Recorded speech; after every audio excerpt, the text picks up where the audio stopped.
Hi everyone, Lemon Cupcake, and welcome to another review. This is review 3 of 5 of 2025. This one is for my upgraded PlayStation 5, which I bought like late last year, which is, I'm gonna call it something special, the Sony PlayStation 5S. Please enjoy. The PlayStation 5S. What is this and why am I calling it? So from the past, Sony released slim models. We had the PlayStation 2 and then the 2 Slim, the 3 Slim, even the Super Slim for reasons I never understand. And then of course last time the PlayStation 4 and 4 Slim. So when Sony released the PlayStation 5 in 2020, you knew that this day was going to happen, and in 2023 they released it. Only this time they never called it Slim. They only have like model type Slim, like in brackets. So it's not even called Slim. On market wise, it's just the PlayStation 5 of 2023. And that's boring. So to celebrate the newer look of this, I just decided to just do their job and give them a name. I've been doing that with Microsoft for a while now. So to call it fancier, and it's technically legal because Slim is still somewhere, it's the PlayStation 5S. Basically like in the middle of 5 and the future 6. I would like to note that I'm going to use my original PlayStation 5 review of last year as the base model. So I'm just going to start with that point of view and tell you what's new from them. I'm not going to go all in what's new. Without further ado, welcome to the Sony PlayStation 5S review. The PlayStation 5S starts with the name. I just talked about it. So next. Okay, for real. The first major upgrade that Sony did was upgrade the SSD storage. The original one came with 825GB storage, which was weird because Microsoft with the Xbox Series X gave you 1TB by option. So, welcome to 2020, Sony, and now they bumped it up to 1TB. So, hey, it's 100 and plus 175GB? No, 125GB more. It's half a Call of Duty game. I had to put a joke in. So the PlayStation 5S now has 1TB storage, but not only that, we also got an upgrade in the ports. The front USB-A port has been decommissioned, replaced with a new secondary USB-C port. That's right, we have two USB-C ports on the front. We still have the old USB-A ports on the back, but if you care about USB-C, it's there. I like it. I like a future without USB-A because it's non-universal and stuff. Nothing changed with specs, but yeah, USB-C. The third thing they changed is something that originally I was sketchy about, but I actually started to get used to it. That is instead of 2 plates, we have 4 plates. So now you can customize with 4 plates. So originally, like I'm using the purple Galaxy name. I'll just put like a text with the official marketing name, but it's basically, you can tell, the ultimate VRInfinity plate. I'm not going to swap out the white plates for this review because that's a lot of effort. But basically, you can buy the same type of plates of the past and put them in the 4 plate thingies and stuff. But the default plates are bad because 2 of them are glossy, 2 of them are matte. I have OCD, so I disagree with it. But any plate you buy, matte. So what's so cool about this? I never done it, but people were creative. For example, you can buy like the red plates and then keep, for example, the white top parts, or reverse, and then have like red and white, for example, and then you have like a Pokeball. So you can like merge 2 colors together instead of like one left, one right. So you can be creative, or you can do 4 if you want to be colorful. It's nothing fancier, just 2 parts on each side instead of 1 full plate, and the top parts are glossy. Nothing changed with the way it works. You just slide it open, One side is for the SSD upgrade, unchanged from the original PS5. You can just remove. I literally just removed, plugged it in, and formatted it, and it remembered, and blah blah blah.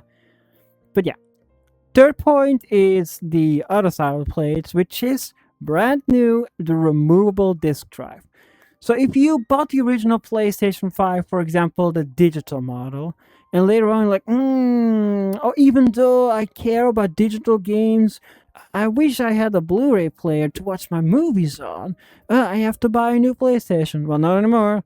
If you buy the digital console, you can buy the disk drive in the store and just put it in there.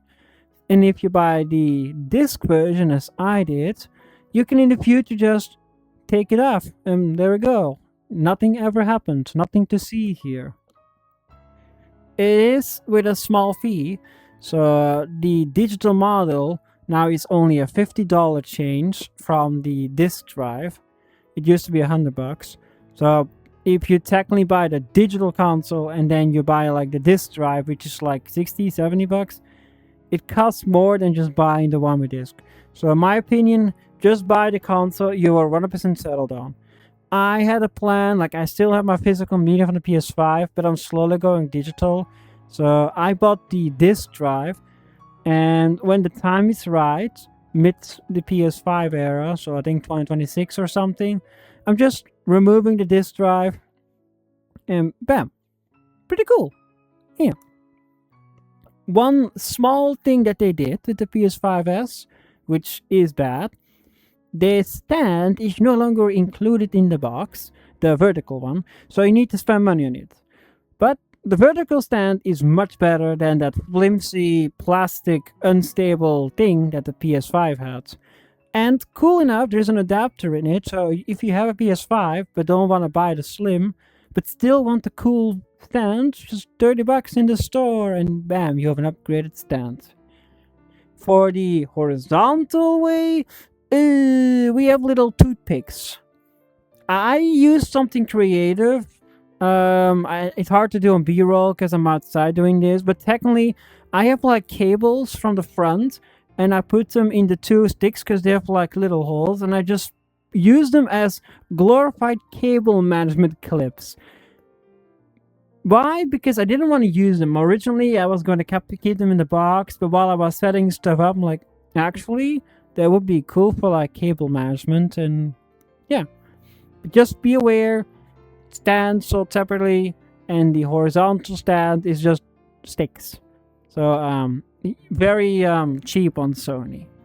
Next up is performance. We still have the same 16GB of RAM and stuff, but we went from a 7nm chip to a 6nm chip. It's not a powerful chip, but it's a 6nm. Maybe it's more efficient with the fan. I don't know. Austin Evans from a YouTube channel has been like tearing down every single PlayStation, and if I understand this, they use a different heatsink, a cheaper one, but a slightly better one. So it should be better, but depends on. It's a complicated mess. But basically, it's Sony putting cheaper stuff in the console as time goes. But the 6nm chip is an upgrade. Less nanometers equals better, even though nothing changed. The Switch did the same with like the red box, went like slightly changed, not a nanometer, but like whatever. Just wanted to note that. Next up is the lighting. The PS5 had like very vague lights on the top, pretty, but the 5S has like lights all the way to the bottom. So if you like to look at the color light, it's there. And speaking of the bottom, well, it's in the name. The PS5S is the smaller version of the PS5. It's thinner, it's lighter, it's compacter, it's prettier to look at, and of course, if you travel with it, yeah, the PlayStation 5 was huge. Like, it's literally almost as big as my gaming PC, and that's like a box. So, while the new Slim is still bigger than the Xbox Series X, kinda is doable. Yeah, that's basically all I can say about the general stuff about the PlayStation 5S. It doesn't do much different. It's just as I called S. So like we have the PS5 and we just need to like we have 3 years of like feedback experience and we put it in. So now with 4 different plates, you can customize the colors even more. Now you can remove the disk drive or buy it later on, and we can, rip people off by not giving you the stand in the box anymore. Cough, cough, cough, whatever. And of course, the new Galaxy plate thingies are pretty. And of course, there is nothing functionally different between the two consoles. Mine is, of course, more storage and the 6 nanometer chip, and an extra USB-C port to replace the A, but I like it. I bought it because, not because the PlayStation 5 is a bad console. My niece that got it is pretty happy with it. It's just, I wanted a smaller console because I had no space for it. I had to put it next to my TV, but I wanted to get a bigger TV, but I had like a TV box that was more than enough for the Series X and the old PS4 Pro. So the PS5 Slim fits in it. And yeah, now it's just there, safely and sound over there. And yeah, that's it. That's all I can say about it. We have the PlayStation 5 Pro, which I was considering buying, but it's not worth it. I'll probably just save money to buy like the PlayStation 6. But even now, it is kind of worth it. Yeah. If you want more feedback on how I feel about the PlayStation itself, like games and UI, here is like a link to my original PS5 review of last year. And yeah, have a good one, everyone. And next review is gonna be all the way in October, which is the review I'm very sad to do, but it's needed. It's my PC review, the actual Windows computer that I'm right now using to record this video on. Stay tuned for that video, and in the summer, I'm getting the Nintendo Switch too, because I like Nintendo, even though they're shady. Remember to stay hydrated, and see you next time. Thank you guys for watching this video. If you like what you saw, you can always give it a thumbs up. If you dislike it, you can also put a dislike.